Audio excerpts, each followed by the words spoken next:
हड़प्पा सभ्यता की नगर नियोजन प्रणाली की सविस्तार विवेचना कीजिए। इस प्रश्न का उत्तर हम ऐसे लिख सकते हैं।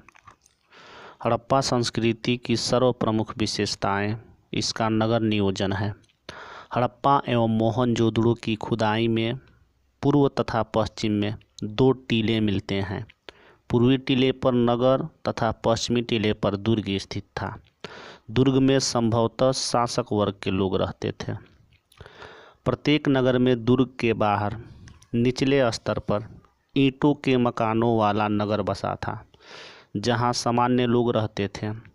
हड़प्पा संस्कृति का नगर नियोजन निम्न सुनियोजित योजना के आधार पर किया गया था। पहला, सड़क व्यवस्था। दूसरा, जल निकासी प्रणाली। तीसरा, स्नानागार। चौथा, अन्नागार। अब हम लोग इन चारों का अध्ययन बारी बारी से करेंगे। पहला, सड़क व्यवस्था। मोहनजोदड़ो की एक प्रमुख विशेषता उसकी सड़कें थी। यहाँ की मुख्य सड़क 9.15 मीटर चौड़ी थी, जिसे पुराविदों ने राजपथ कहा है। अन्य सड़कों की चौड़ाई 2.75 मीटर से 3.66 मीटर तक थी। सड़कें जाल पत्ती पर एक दूसरे को समकोण पर काटती थी, जिससे नगर कई खंडों में विभक्त हो गया था। इस पत्ती को ऑक्सफोर्ड सर्कस नाम दिया गया है। सड़कें मिट्टी की बनी थी और इसकी सफाई की समुचित व्यवस्था थी।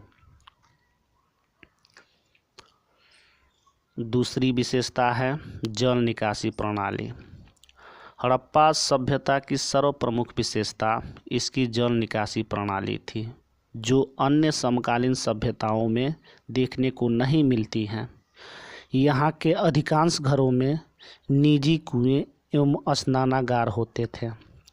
रसोई घर, स्नानागार, शौचालय आदि सभी का पानी घरों की छोटी छोटी नालियों से निकलकर सड़क की मुख्य नालियों में मिल जाती थी।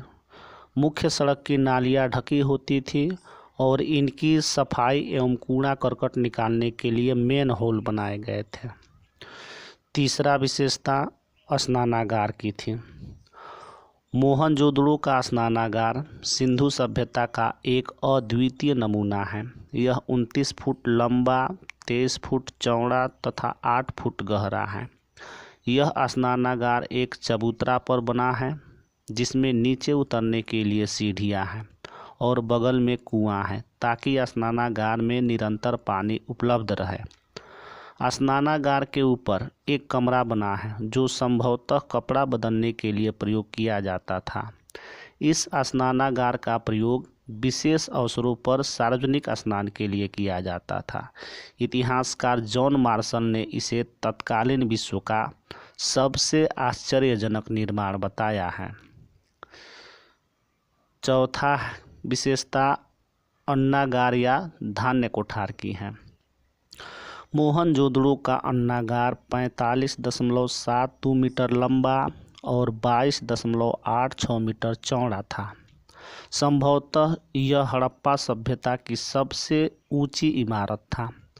हड़प्पा के दुर्ग में 12 धान्य कोठार मिले हैं, जो 2 कतारों में 6-6 की संख्या में है।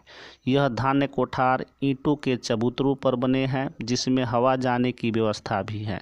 अन्नागार का आकार प्रकार, हवा जाने की व्यवस्था, अन्न भरने की व्यवस्था आदि उच्च कोटि की थी।